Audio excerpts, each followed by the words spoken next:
আসসালামু আলাইকুম প্রিয় বন্ধুরা, আজকে এসে গেলাম ক্ষেত বাঁচার জন্য। ক্ষেতে পুরান ঘাস আছে, পুরান ঘাস গাছ বাইচা আসছে। এখন কিছু নতুন গাছে দেখা দিছে, এই রোয়া গাছ। এই দেখেন,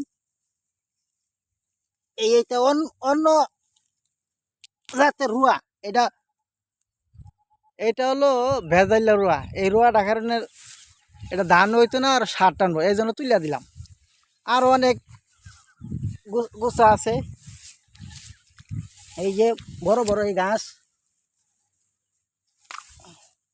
এখানে ঘাসটি যদি না তুলে দিই, এই গুছাটা সার ব্যক্তি খাইয়া লাগো।